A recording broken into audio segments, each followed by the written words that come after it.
Bismillahirrahmanirrahim. Assalamualaikum warahmatullahi taala wabarakatuh.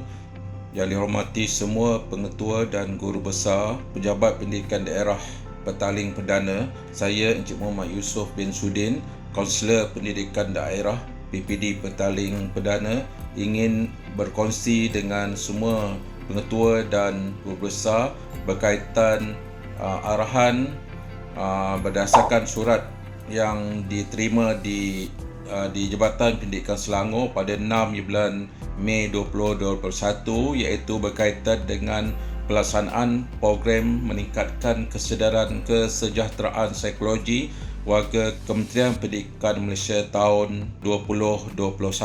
Dimaklumkan bahawa bahagian psikologi dan kaunseling Kementerian Pendidikan Malaysia akan meneruskan pelaksanaan program meningkatkan kesedaran kesejahteraan psikologi guru #3A sedar peka tindak kepada warga KPM. Bagi tahun 2021, BBSK telah menyediakan bahan-bahan berdasarkan kepada kesejahteraan psikologi yang dipautkan pada sistem E2PK.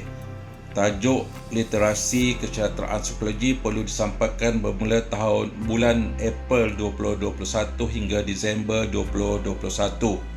Seperti di lampiran B, pelaporan program pelaksanaan perlu diisi secara dalam talian yang disediakan di dalam lampiran C pada atau sebelum 30 hari bulan setiap bulan.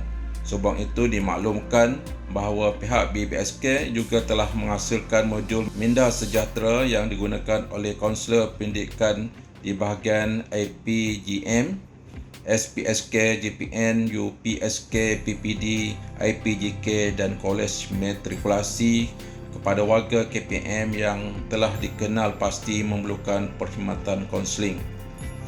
Berdasarkan surat di atas, lampiran B, perkara ini akan diselesaikan bermula bulan April sehingga November tahun 2021 berdasarkan tajuk-tajuk yang dinyatakan di dalam surat ini. Kaedah pelaksanaan, pengetua, guru besar atau ketua jabatan akan diberikan taklimat dan training of trainer TOT dahulu oleh kaunselor pendidikan daerah.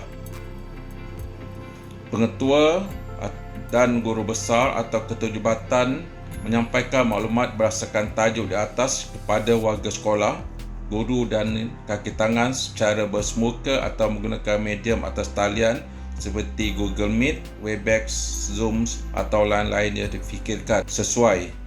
Penyampaian maklumat ini boleh disampaikan semasa mesyuarat guru, mesyuarat pengurusan atau pada masa slot tertentu yang diputuskan oleh ketua jabatan. Penyampaian tajuk-tajuk literasi ini hanya mengambil masa 10 hingga 15 minit sahaja. Bahan yang mengandungi maklumat berkaitan dengan tajuk di atas boleh diperolehi di dashboard pelaporan negeri. Pengetua dan guru besar boleh juga mendapat bantuan daripada GBKSM di sekolah untuk penyampaian tajuk-tajuk yang disenaraikan. Seterusnya, selesai satu slot berdasarkan bulan tersebut, setiausaha latihan dalam perkhidmatan LDP di sekolah ataupun organisasi masing-masing perlu melaporkan berdasarkan pautan dalam surat yang diberi. Saya ringkaskan tajuk-tajuk berkaitan pelan meningkatkan kesedaran kesejahteraan psikologi warga KPM #3A 2021. Bulan April ialah pengenalan tentang peningkatan kesejahteraan psikologi yang berbentuk PowerPoint. Seterusnya bulan Mei ialah kesihatan mental, bentuk PowerPoint juga. Bulan Jun iaitu memahami tekanan, PowerPoint. Kemudian 8 cara menangani stres dalam bentuk PowerPoint beserta video. Dan seterusnya teknik deep breathing, PowerPoint beserta dengan video. Seterusnya bulan Julai teknik butterfly hug, PowerPoint dan video. teknik urutan 5 jari, PowerPoint campur dan video. Pada bulan Ogos, kebimbangan, resah yang memudaratkan PowerPoint. September, kemurungan, derita dalam senyap PowerPoint. Oktober, psikologi menghadapi bencana alam PowerPoint. November, memahami krisis dalam kehidupan PowerPoint, dan seterusnya menguruskan krisis dalam bentuk PowerPoint juga. Saya mulakan untuk bulan April, iaitu program meningkatkan kesedaran kesejahteraan psikologi warga KPM 2021. Pelancaran program ini sebenarnya telah dilakukan pada bulan Julai, 10 Julai 2019. Jadi bermakna sudah masuk tahun ketiga program ini dijalankan. Ini semua adalah berpunca daripada perkara-perkara yang berlaku, pelbagai masalah di kalangan warga pendidik. Misalnya dalam dipaparkan sini, punca guru ponteng, guru tiada masa untuk keluarga, guru naik angin, murid dalam kelas buat bising, guru edar dadah, guru wanita trauma dicabul, tekanan perasaan, penyakit nombor 1 menjelang tahun 2020. Banyak tuan-tuan dan perempuan semua berkaitan gangguan jiwa meningkat pelajar UiTM maut dikelar lelaki. Biasa kita dengar perkara-perkara ini. Jadi pengenalan pada program ini ialah tujuan ia adalah untuk memberi psikopendidikan, maklumat, input berkaitan kesejahteraan psikologi kepada warga KPM sebagai panduan untuk diaplikasikan apabila berdepan dengan situasi yang mengganggu kesejahteraan psikologi mereka. Memberi maklumat kepada warga KPM tentang kesediaan kaunselor KPM membantu mereka mengurus emosi, tingkah laku, menggerakkan barisan kepimpinan di pelbagai peringkat untuk memperluaskan maklumat dan kesedaran kesejahteraan psikologi kepada warga KPM. Hashtag 3A iaitu Aware, Alert dan Action. Harapannya memberi pendedahan kepada warga KPM dan guru mengenai aspek kesejahteraan mental, membantu warga sekolah mengenal tahap kesihatan mental mereka melalui ujian psikologi yang dijalankan seperti DAS, instrumen tekanan diri dan inventory kesejahteraan kendiri, membantu warga guru mengurus emosi melalui teknik-teknik yang dipelajari, membantu warga guru membina strategi daya tindak ke arah sikap yang positif. Rasionalnya, kesejahteraan diri adalah hak setiap insan dan mereka perlu memberi peluang untuk mendapatkan sentuhan kaunseling psikologi dalam membina semula struktur diri yang sejahtera. Program yang memberikan pendedahan berkaitan dengan teknik-teknik atau kemahiran yang perlu dalam menguruskan emosi boleh membantu warga KPM dalam meningkatkan kesejahteraan psikologi mereka. Warga KPM merupakan tulang belakang kepada kerjaan KPM dalam mencapai visi. Justru emosi yang stabil dan terurus sewajarnya perlu dimiliki oleh mereka agar fokus mereka dalam merealisasikan visi KPM terlaksana dengan cemerlang. Jadi objektif program mengenal pasti tahap kesejahteraan psikologi dan kesihatan mental, memperolehi kesedaran berkaitan pentingnya mengamalkan gaya hidup sihat dan menjaga kesejahteraan diri, mengenal pasti simptom dan gejala yang menyebabkan ketidakstabilan emosi, pemikiran dan tingkah laku diri sendiri dan orang lain, mempelajari kemahiran daya tindak diri untuk mengurus kesejahteraan diri dan mengenal pasti keunikan dan potensi diri. Ini adalah berkaitan dengan kesejahteraan psikologi, merujuk kepada kesihatan emosi individu yang akan menentukan sama ada dapat menggunakan potensi diri untuk disumbang pada orang lain. Abdul Samad Ibrahim 2011. Ada beberapa pandangan daripada pakar-pakar. Dan contohnya lagi, menurut WHO, kesihatan mental merujuk kepada keadaan kesejahteraan di mana individu sedar potensi dirinya, berupaya menangani tekanan biasa dalam kehidupan, berupaya bekerja dengan produktif dan berkesan, dan berupaya untuk memberi sumbangan kepada komunitinya. Kajian yang dijalankan oleh bahagian Psikologi dan Kaunseling KPM 2018 menunjukkan 4.4% guru mengalami tekanan dalam tahap sederhana tinggi. Ini adalah carta alir program meningkatkan kesejahteraan psikologi warga KPM. Daripada KPM, arahan turun kepada Jabatan Pendidikan Negeri, pengarah. Daripada pengarah turun kepada Ketua Sektor Psikologi dan Kaunseling. Seterusnya turun kepada Pegawai Pendidikan Daerah. Arahan pelaksanaan oleh Kaunselor Pendidikan Daerah. Terus kepada Pengetua, Guru Besar, kemudian kepada guru, dan seterusnya kepada murid. Okey, ini tajuk 2019 dan 2020. Seterusnya, pelibatan warga KPM bagi program 2019 hingga 2020. Kemudian tajuk untuk tahun ini 2021 seperti yang tertera. Kalau ikut berdasarkan tajuk-tajuk tersebut, bermula dengan kaunselor pendidikan daerah diberikan TOT berkaitan dengan program. Kemudian menyampaikan pula maklumat ini kepada semua PGB di daerah masing-masing. Pengetua, guru besar perlu menyampaikan ke semua info ini kepada guru-guru. Bahan-bahan yang dibekalkan berupa slide, video dan poster.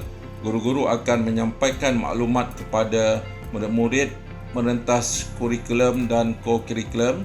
Guru bimbingan dan kaunseling akan membantu pengetua atau guru besar dalam melaksanakan program dan aktiviti yang dirancang oleh pihak sekolah dalam memberi psikopendidikan kepada semua guru dan murid. Di akhir program ada penilaian yang perlu dijawab oleh warga pendidikan seperti yang di dalam gambar yang ditunjukkan. Seterusnya untuk bulan Mei, iaitu berkaitan kesihatan mental. Apakah kesihatan mental? Iaitu situasi di mana seorang individu menyedari potensinya, boleh berdaya tindak terhadap stres kehidupan, boleh bekerja dengan produktif dan boleh menyumbang kepada masyarakat. Kesihatan mental juga merujuk kepada cara kita berfikir, merasa dan cara kita bertindak, cara kita berinteraksi dengan orang lain, cara kita menghadapi masalah dan mengatasinya. Kesihatan mental adalah penting, sesuatu yang dilalui oleh semua orang, berterusan, sebahagian daripada fitrah manusia, sesuatu yang perlu dijaga, ada positif dan negatif, boleh berubah, kompleks dan benar. Dan kesihatan mental itu bukan tanda kelemahan. Maknanya orang yang ada kesihatan mental itu bukan menunjukkan kelemahan, dan dia juga bukan memalukan. Bukan segala yang diminda, apa yang ada dalam fikiran itu bukan kesihatan mental. Bukan selalunya negatif. Bukan sesuatu yang anda pilih, bukan sesuatu yang perlu difikirkan hanya apabila berasa tertekan. Bukan terma gila, dan bukan tetap, dan bukan palsu. Bermakna kita tidak boleh kaitkan dengan kesihatan mental ini dengan gila. Isu-isu kesihatan mental, kemurungan, kecelaruan, kebimbangan umum, kecelaruan panik, kecelaruan obsesif kompulsif, kecelaruan stres selepas trauma, gangguan tidur. Kenapa kesihatan mental penting? Membentuk identiti diri, mencapai potensi diri, persediaan menghadapi cabaran alam dewasa, menjamin gaya keibubapaan yang efektif, keharmonian dalam perkahwinan, menangani cabaran di rumah dan tempat kerja, mencapai cara bekerja yang sihat dan seronok, memupuk hubungan dengan rakan sekerja, meningkatkan produktiviti, membolehkan berdikari, meningkatkan kualiti hidup. Tanda-tanda masalah kesihatan mental. Orang yang ada kesihatan mental yang tinggi biasanya tanda-tandanya adalah seperti letih badan, lesu, kerisauan yang melampau, perubahan selera makan, tidak ada selera makan, perubahan personality. Kemudian kalau yang lebih teruk lagi, berfikir bercakap tentang membunuh diri, kurang minat terhadap aktiviti harian, tingkah laku agresif dan mudah marah. Seterusnya, untuk membezakan apakah kesihatan mental dan penyakit mental adalah dua perkara yang berlainan. Kalau kita tengok kesihatan mental, nilai kendiri yang tinggi berbanding penyakit mental, penilaian kendiri yang rendah, self-esteem yang rendah. Kemudian berdikari kesihatan mental, yang penyakit mental, kebergantungan yang tinggi. Kemudian kemahiran pengurusan yang cekap. Kalau penyakit mental pula, tiada daya tindak. Seterusnya, pandangan yang positif berbanding tidak bersemangat bagi penyakit mental. Pemikiran rasional berbanding pemikiran yang tidak logik, itu penyakit mental. Kemudian seterusnya, kesihatan mental bersungguh berbanding penyakit mental tiada motivasi. Jadi kalau kita tengok di situ, yang kesihatan mental ini ialah positif dan penyakit mental itu ialah negatif. Ini adalah beberapa analogi yang tidak sepatutnya kita sebagai rakan sekerja pada rakan-rakan yang menghadapi masalah kesihatan mental. Perkataan ini tidak perlu keluar. Misalnya, tak payahlah kesian dengan diri sendiri. Alah, bukannya teruk sangat pun. Perasaan kau je tu. Fikiran positif lah. Kami memang dah tahu masalah kau. Kau pun ada salah juga. Aku okey je, takkan kau tak boleh. Aku sibuk ni, kau boleh cakap lain kali. Ini semua kata-kata yang tidak membantu kesihatan mental. Sepatutnya bagaimana Jaja membantu rakan sekerja yang menghadapi masalah mental. Bagaimana Jaja boleh bantu untuk sejahtera? Jaja akan bantu kamu melalui semua ini. Segalanya akan baik. Jaja sentiasa sudi mendengar. Kita pasti boleh menghadapinya. Ada apa-apa yang Jaja boleh bantu memudahkan kerja kamu, ambil masa untuk kamu lalui. So, ada banyak cikgu-cikgu yang perkataan-perkataan yang positif yang boleh dikeluarkan. 9 cara Jaja meningkatkan kesihatan mental. Jaja ni umpama nama orang lah, cikgu-cikgu. Okey, makan yang sihat dan seimbang. Berhenti sebentar daripada teknologi dan media sosial. Libatkan diri dengan senaman sekurangnya 30 minit sehari. Tulis 3 pencapaian setiap hari. Pastikan tidur cukup. Kongsi perasaan dengan rakan dan keluarga. Luangkan masa untuk diri sendiri. Cabar pemikiran negatif. Fokus pada masa kini. Seterusnya kita pergi ke tajuk untuk bulan Jun, iaitu memahami tekanan. Okey, di bawah tajuk memahami tekanan, kita kenal dulu apa itu stres. Stres ini ialah satu desakan ataupun tekanan yang dihadapi oleh individu berikutan peristiwa yang berlaku pada mereka. Apa juga keadaan atau situasi yang mengancam atau dianggap mengganggu keadaan diri seseorang. Stres menyebabkan individu memerlukan keupayaan dan cara untuk menghadapinya. Adakah stres suatu yang berbahaya? Jawapannya adalah tidak. Bila stres rendah, hasil kerja juga rendah kerana kurangnya motivasi dan tumpuan kepada kerja. Jadi maknanya stres ini perlu dalam kehidupan untuk meningkatkan motivasi seseorang. Stres di peringkat sederhana adalah paling baik kerana ia akan meningkatkan motivasi dan perkembangan hidup seseorang. Walau bagaimanapun, bila stres berada di peringkat yang tinggi, seseorang itu akan mengalami tekanan dan menunjukkan tanda-tanda stres. 3 jenis stres yang perlu anda tahu. Acute stress. Ini stres yang kecil tapi paling banyak dialami oleh masyarakat disebabkan oleh kehendak harian. Yang kedua, episodic stress. Ini yang kerap berlaku, sering dilihat dalam individu yang meletak matlamat yang tidak realistik dan stres akibat tidak mencapai matlamat. Dan yang ketiga, chronic stress. Ini adalah bersifat berbahaya dan tidak sihat.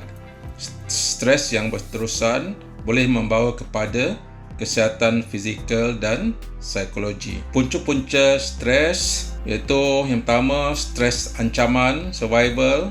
Seterusnya, stres dalam diri, stres persekitaran, stres disebabkan cara hidup. Tanda-tanda anda sedang stres. Banyak tanda dari segi fizikal yang kita boleh lihat jika anda menghadapi stres. Antaranya ialah kering mulut, biasanya bibir kering, rasa gemetar, sakit kepala, masalah tidur, susah nak tidur, cepat letih, lenguh badan, jantung berdebar-debar, sakit perut dan ceret-beret. Dari segi tanda-tanda psikologi pula, antara tanda-tanda dia ialah anda akan rasa gelisah, cepat marah, lemah semangat, tidak ada semangat, bimbang dan kurang daya tumpuan. Apakah yang akan terjadi sekiranya saya tidak ambil berat masalah stres yang dihadapi? Dalam jangka masa panjang, stres boleh memberi kesan yang teruk kepada diri anda. Anda perlu mengambil tindakan untuk mengatasi masalah ini. Sekiranya tidak, ia akan memberi kesan kepada diri anda seperti berikut.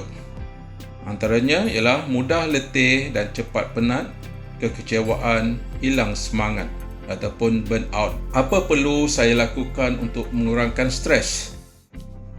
Anda perlu menerima kenyataan yang anda sedang mengalami stres. Anda perlu kenal pasti punca yang menyebabkan anda stres dan seterusnya pelajari teknik dan kaedah pengurusan stres. Sekiranya tiada perubahan dalam masalah stres yang anda hadapi, selepas 3 minggu anda amalkan teknik dan pengurusan stres yang disarankan ini, berjumpalah dengan pakar dan dapatkan bantuan mereka.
teknik deep breathing. Teknik deep breathing, letakkan tangan di perut dan di dada, tarik nafas kiraan 4, tahan nafas kiraan 5, hembus nafas kiraan 7. Boleh dilakukan berulang kali. Satu tangan di bahagian perut, dua tangan di bahagian dada. Tarik nafas kiraan 5, hembus nafas kiraan 7. Teknik ini boleh diulang sehingga rasa gelisah hilang dan fikiran kembali tenang.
Seterusnya kita pergi kepada tajuk untuk bulan Ogos.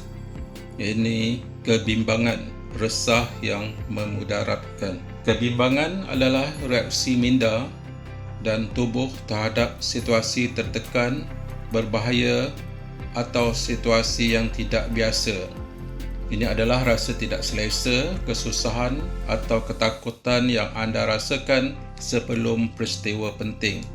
Tahap kegelisahan tertentu menolong kita tetap berwaspada dan peka, tetapi bagi mereka yang menderita gangguan kegelisahan, rasanya jauh dari normal dan boleh melemahkan sepenuhnya. Jenis-jenis kebimbangan. Anxiety disorder, ini ialah gangguan kebimbangan, adalah gangguan kegelisahan dicirikan oleh ciri umum ketakutan yang berlebihan, iaitu tindak balas emosi terhadap ancaman yang dirasakan atau nyata. Kegelisahan iaitu bimbang akan ancaman masa depan dan boleh memberi kesan kepada tingkah laku dan emosi yang negatif. Seterusnya, obsessive compulsive disorder. Ini ialah gangguan obsesif kompulsif dan yang berkaitan dicirikan oleh pemikiran obsesif dan mengganggu, misalnya selalu bimbang untuk tetap bersih atau tentang ukuran berat badan. Dia selalu dalam keadaan bimbang. Dah bersih ke, basuh tangan berulang kali. Seterusnya, mencetuskan tingkah laku kompulsif yang berkaitan, contohnya mencuci tangan berulang kali atau senaman berlebihan.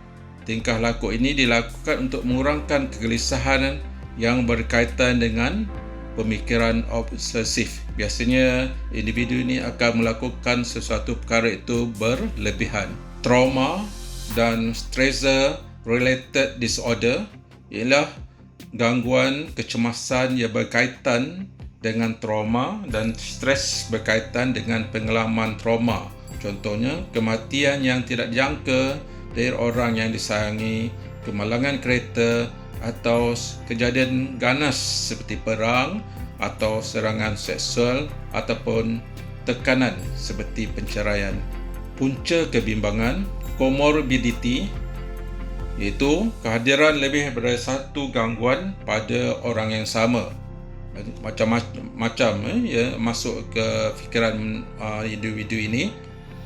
Keadaan lain merangkumi penyakit fizikal seperti diabetes, penyakit kardiovaskular, bara, penyakit berjangkit dan demensia.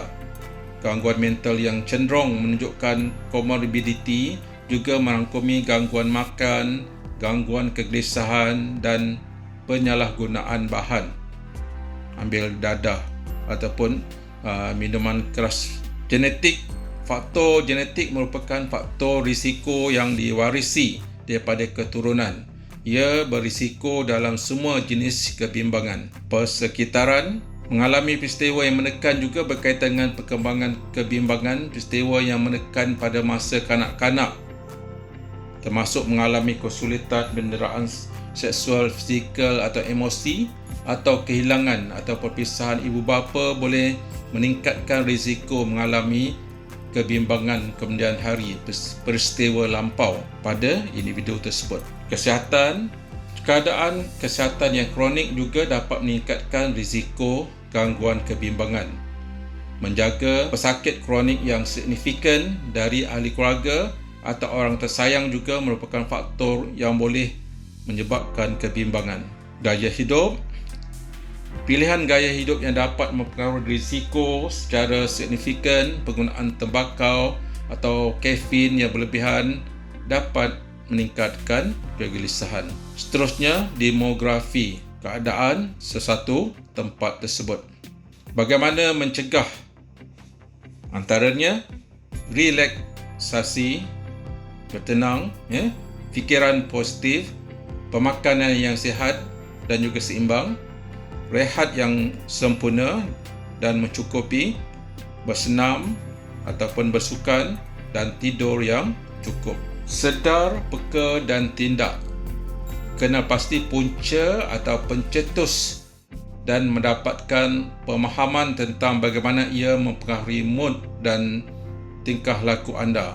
Kesedaran mengenai punca kebimbangan anda adalah langkah pertama untuk mengetahui keadaan terbaik untuk mencegahnya. Kadangkala ada perkara dalam hidup anda yang sudah anda ketahui boleh mencetuskan kegelisahan dan kebimbangan.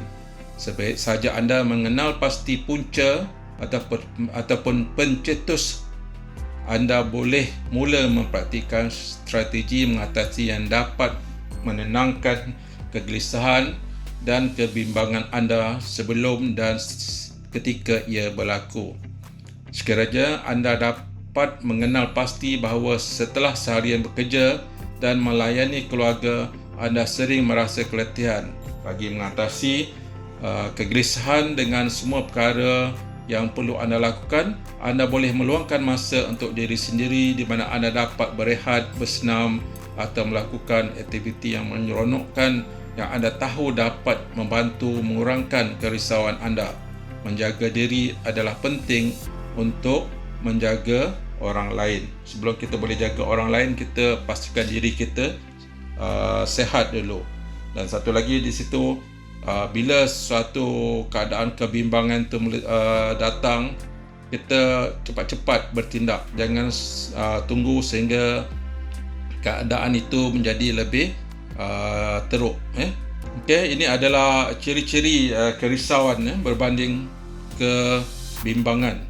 Kalau kita tengok di situ, kerisauan ni agak ringan berbanding kebimbangan. Kerisauan reaksi normal terhadap tekanan dicetus oleh pencetus tekanan yang khusus, boleh membantu atau memberi motivasi. Relaksasi membantu menghilangkan kerisauan. Kerisauan itu perlu wujud untuk menggerakkan kita. Tetapi bila sampai peringkat kebimbangan, dia ada lebih teruk. Biasanya dia berlaku tiba-tiba, berterusan melebihi 2 minggu, mengganggu urusan seharian, berasa mustahil untuk dirawat. Apa yang Jaja rasa apabila alami kebimbangan?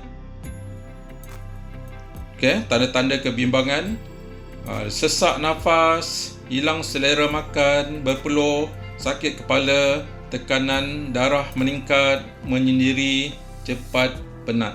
Jadi langkah-langkah mengatasi kebimbangan antaranya mengawal pernafasan. Tadi sebelum tajuk sebelum ni ada langkah-langkah pernafasan. Kemudian fokus pada aktiviti harian, terbuka, berkongsi perasaan, bersenam, perlahankan rentak kerja.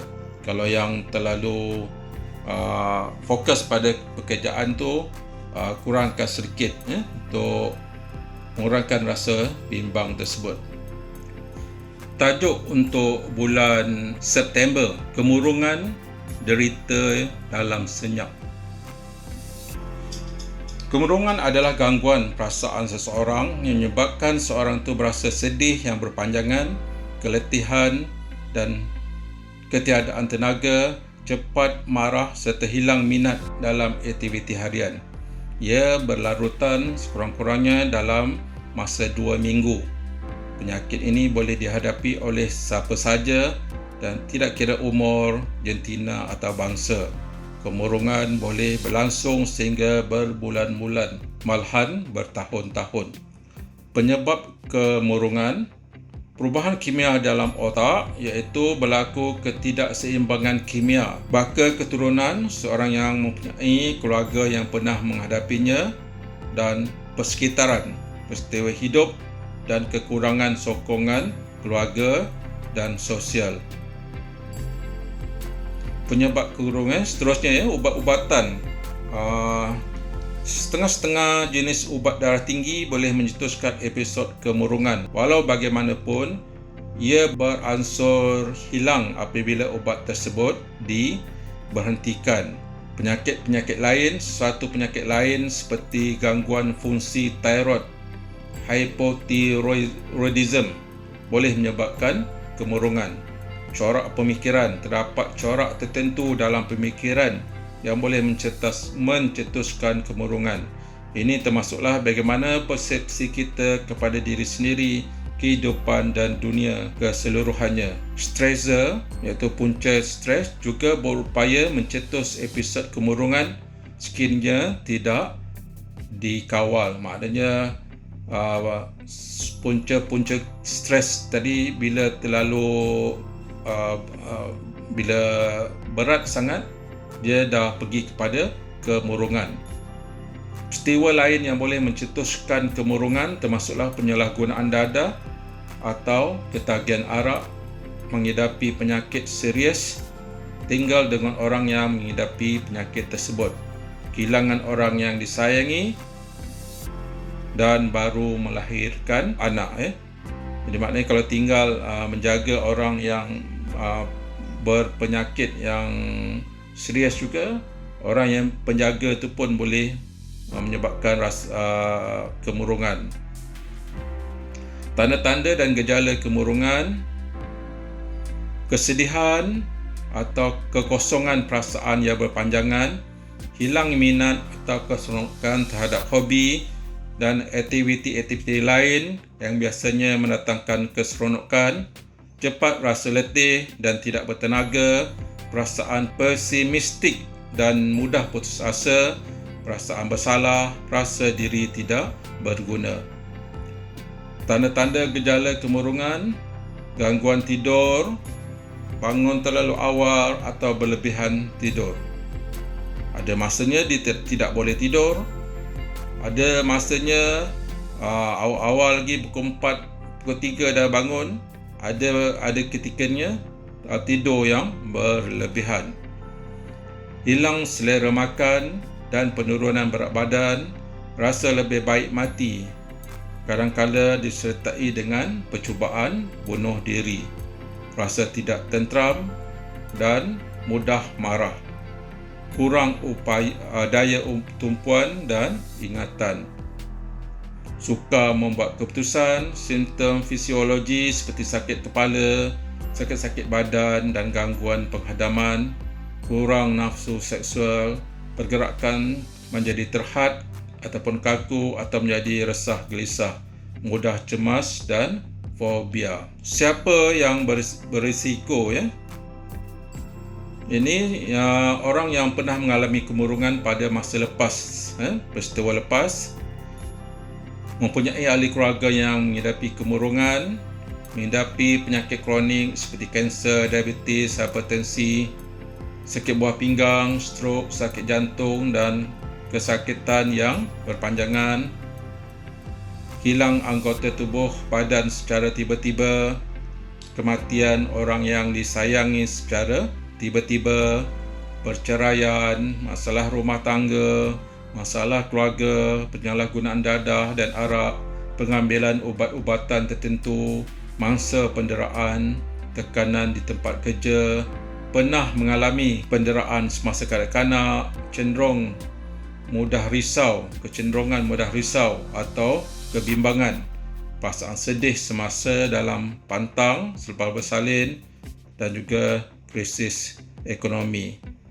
Kesan-kesan sampingan: mulut kering, sembelit, masalah pundi kencing, malas seksual, penglihatan yang kabur dan pening. Pencegahan: ketahui penyakit anda, patuh kepada ubat-ubatan dan rawatan susulan, bertenang dan sentiasa bersikap positif, rancang keuangan anda, amalkan gaya hidup sihat, menyertai aktiviti yang membuat kita berasa gembira, contohnya bersenam, menonton wayang, menyertai aktiviti keagamaan atau sosial, pecahkan tugasan yang besar kepada yang kecil dan beri keutamaan. Jadi tuan-tuan dan puan-puan, pengetua dan guru besar semua, kalau kita dapati di situ bermula bulan April sehingga bulan September, semua tajuknya ialah berkaitan kesihatan mental,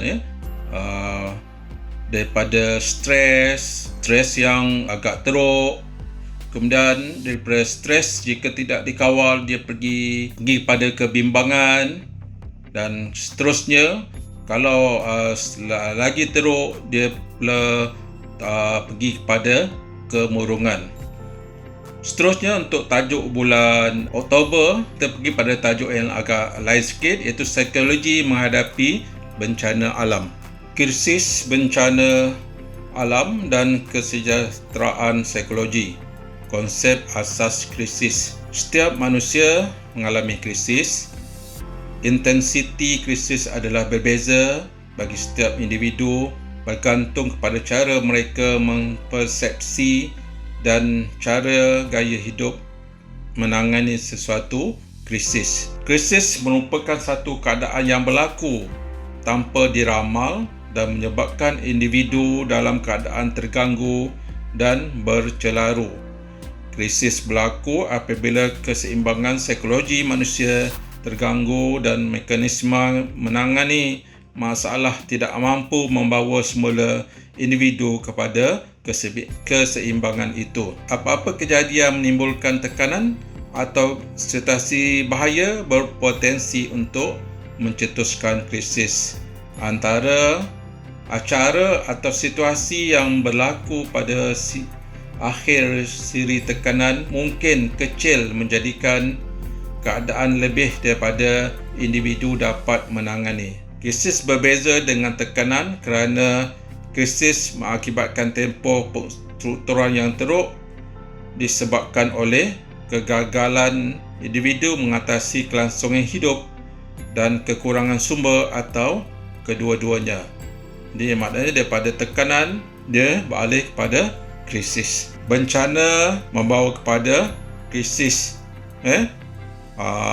Krisis biasanya kebakaran, tsunami, gempa bumi, banjir dan sebagainya lah. Daripada bencana, kita pergi pada kejadian bukan bencana. Bencana tu ada dua. Satu, bencana. Kemudian, pecahan berikutnya, kejadian yang bukan berasal dari bencana. Definisi bencana artinya satu kejadian yang menyebabkan gangguan kepada aktiviti masyarakat dan urusan negara, melibatkan kehilangan nyawa, kerosakan harta benda, kerugian ekonomi dan kemusnahan alam sekitar yang melampaui kemampuan masyarakat untuk mengatasinya dan memerlukan tindakan penggembelingan sumber yang ekstensif. Kejadian bukan bencana pula artinya ialah kejadian atau kemalangan yang bersifat kecemasan yang melibatkan sebelah kecil mangsa dan kesannya hanya pada mangsa terlibat. Kejadian ataupun kemalangan yang bercorak ini tidak mempunyai kemungkinan untuk merebak. Kejadian atau kemalangan ini kebiasaannya dapat dikendalikan dalam tempoh masa yang singkat oleh agensi-agensi yang berkenaan dengan penggunaan sumber atau kemudahan yang minimal di peringkat tempatan. Contohnya, kemalangan kenderaan, kebakaran kecil, kemalangan kecil di tasik atau sungai. Kejadian bencana, seperti saya beritahu tadi, bencana alam ni contohnya kejadian banjir yang biasa berlaku di negara kita, ribut taufan, gempa bumi, tsunami, ombak besar, kemarau dan tanah runtuh. Semua ini pernah berlaku di negara kita. Kejadian yang bencana industri, ini bukan bencana alam, bencana industri. Misalnya letupan, ada kilang meletup, kebakaran, pencemaran dan kebocoran bahan-bahan berbahaya di kilang, loji dan depot yang memproses, mengeluar dan menyimpan bahan-bahan berkenaan. Kejadian bencana, kemalangan melibatkan pengangkutan, penyaluran dan permintaan bahan-bahan berbahaya. Misalnya kemalangan LRT baru-baru ini. Keruntuhan bangunan dan struktur khas Island Tower misalnya. Kemalangan udara yang berlaku di kawasan yang berkependudukan tinggi. Jatuh di kawasan berpendudukan tinggi. Pelanggaran ataupun kegelinciran kereta api, seperti yang saya beritahu tadi, dalam lain sistem pengangkutan rel yang melibatkan jumlah mangsa dan kemusnahan harta benda yang besar. Kebakaran yang melibatkan kawasan yang luas, termasuklah kebakaran bangunan tinggi dan struktur khas yang mempunyai ramai orang. kejadian empangan, takungan air pecah, kemalangan kimia, biologi, radiologi dan nuklear melibatkan pepasangan atau yang berkaitan dengannya, yang mana kemalangan ini berkemungkinan boleh merebak dan mengakibatkan kehilangan nyawa, kemusnahan harta benda atau pencemaran alam sekitar serta menjejaskan aktiviti setempat. Kejadian jerebu yang boleh menimbulkan keadaan kecemasan alam sekitar yang menggugat keselamatan, kesihatan, ketenteraman awam, perjalanan pentadbiran kerajaan dan aktiviti ekonomi negara. Perkara ini biasa berlaku di negara kita, jerebu. Kejadian penularan wabak penyakit berjangkit yang tidak terkawal, pandemik COVID-19 yang berlaku sekarang sudah hampir masuk 2 tahun. Lain-lain kejadian bencana yang akan diisytiharkan dan ditetapkan oleh kerajaan. Seterusnya kita masuk tajuk bulan November, memahami krisis dalam kehidupan. Apa itu krisis? Ada banyak pandangan. Menurut Kaplan, krisis didefinisikan sebagai situasi yang berlaku apabila seorang individu tersebut sedang berhadapan dengan masalah yang tidak dapat diselesaikan olehnya. Contohnya sakit berpanjangan, fizikal dan mental, ketagihan, perhubungan, penstrukturan keuangan. Menurut James dan Gillian tahun 2005, krisis adalah kejadian atau situasi yang dilihat sebagai sangat sukar dan melebihi kemampuan dan mekanisme menghadapi seseorang individu. Menurut Rohani Nasir 2004, krisis merupakan persepsi terhadap kejadian atau pengalaman yang tidak mampu ditangani oleh seorang individu dengan cara biasa serta mengganggu personaliti dan mengancam diri. Bentuk-bentuk krisis yang berlaku melibatkan pelbagai pihak dan terdiri daripada pelbagai bentuk seperti berikut: peribadi, rumah tangga atau keluarga, tempat kerja, masyarakat, negara. Kategori krisis yang boleh diramal, iaitu sesuatu kejadian atau peristiwa yang sudah biasa berlaku.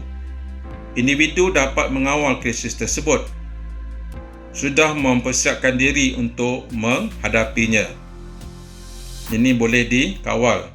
Kemudian yang seterusnya, krisis yang tidak boleh diramal. Tiba-tiba saja berlaku tanpa dijangka.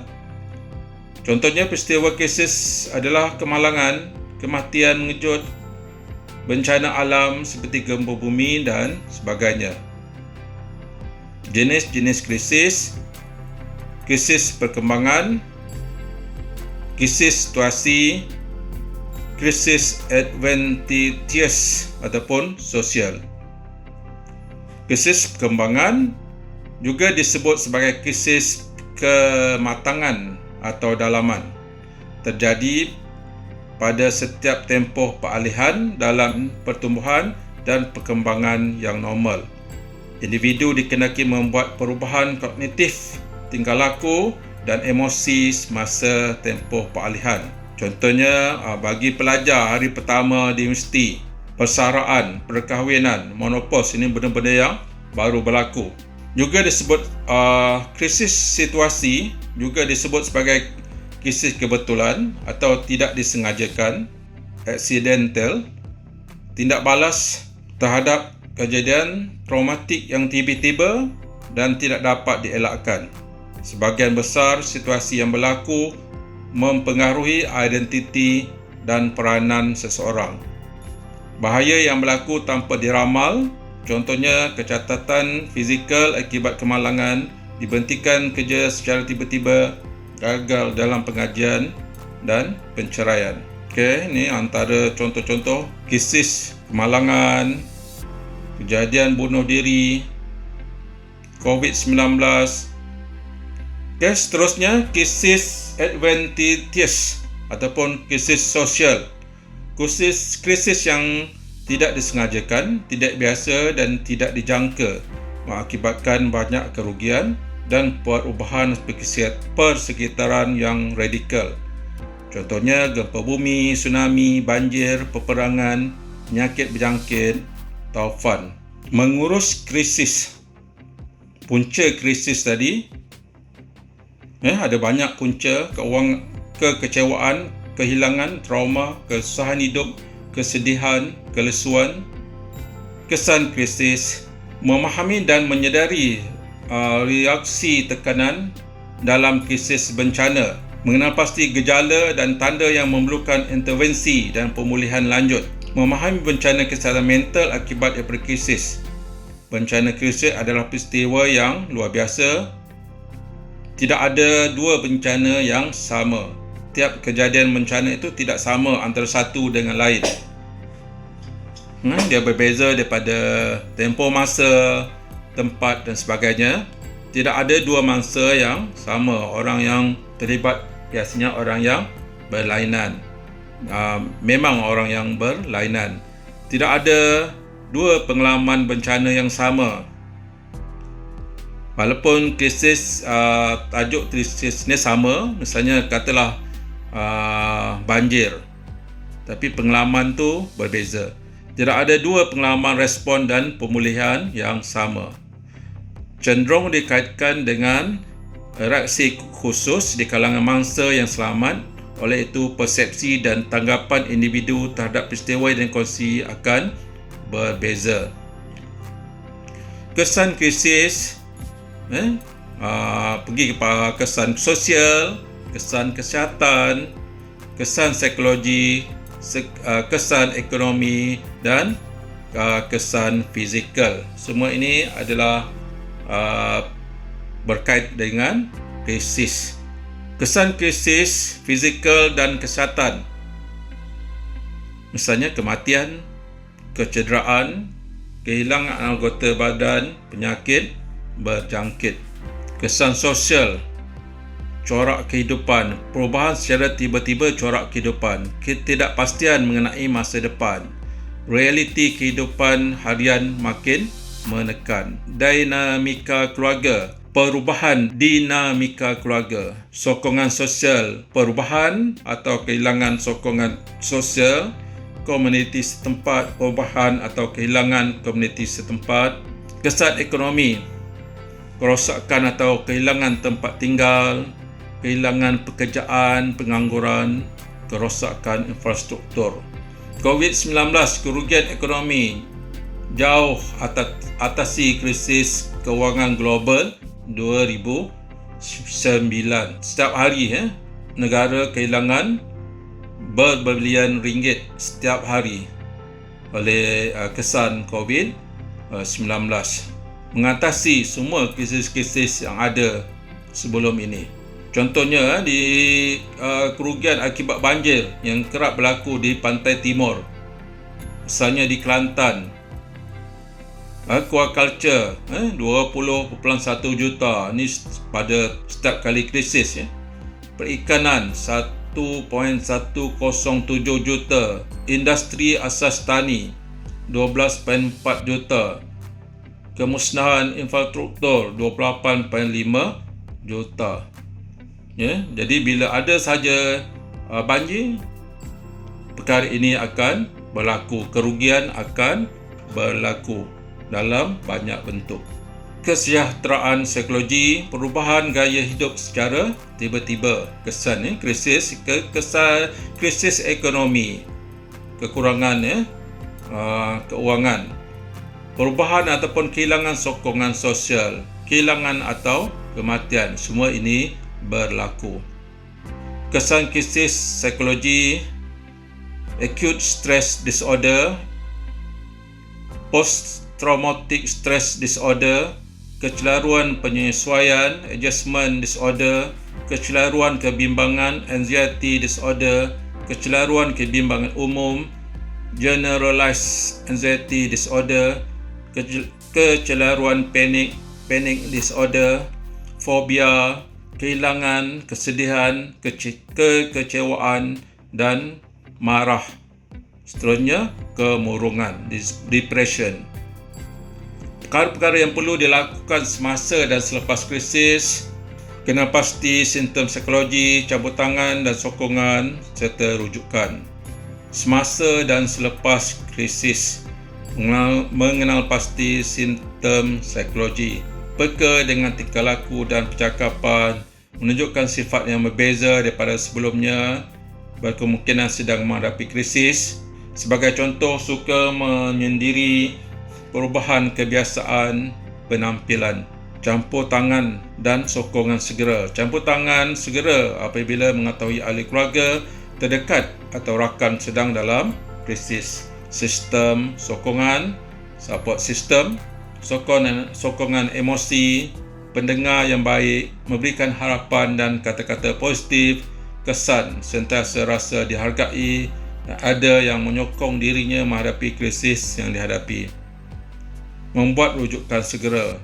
Jika tiada perubahan, segera membuat rujukan kepada psikologis, kaunselor atau doktor. Itu dia tuan-tuan dan puan-puan, semua tajuk yang saya bentangkan bermula untuk bulan April sehingga November tahun 2021. Okay, walaupun bulan April dan Mei telah berlalu, jadi itu terpulanglah kebijaksanaan pengetua dan guru besar untuk menyusun semula supaya tajuk-tajuk bulan April dan Mei itu boleh dibawa pada bulan-bulan yang berikutnya, dan setiap tajuk tu tidak mengambil masa yang panjang, jadi boleh bawa pada bulan Jun. Bulan April tu boleh dimulakan daripada bulan Jun, April, Mei tu boleh pada bulan Jun, dan juga bulan Jun tu sendiri. Kemudian Julai, ikutlah bulan Julai, Ogos, September, November. Saya bagi secara laju. Jadi jika tidak ada satu persoalan daripada tuan-tuan dan puan-puan, bolehlah buat pertanyaan. Saya masukkan YouTube ini dalam grup pengetua dan guru besar. Jadi tuan-tuan dan puan-puan boleh ambil masa sendiri untuk mengkaji bila masa yang sesuai untuk dilaksanakan. GBKSM ataupun guru kaunseling sekolah rendah juga adalah diminta untuk membantu pengetua dan guru besar untuk menjayakan program ini. Dan di akhirnya setiausaha LDP ataupun LADAP diminta membuat pelaporan seperti dalam surat tersebut. Bahan-bahan boleh di-download berdasarkan surat tersebut. Sebarang pertanyaan boleh ajukan pada kaunselor pendidikan daerah, pejabat pendidikan daerah, petaling perdana. Itu saja untuk yang ingin saya sampaikan. Ucapkan ribuan terima kasih dan mohon maaf jika ada kekurangan di dalam penyampaian saya. Sekian, terima kasih. Assalamualaikum warahmatullahi taala wabarakatuh.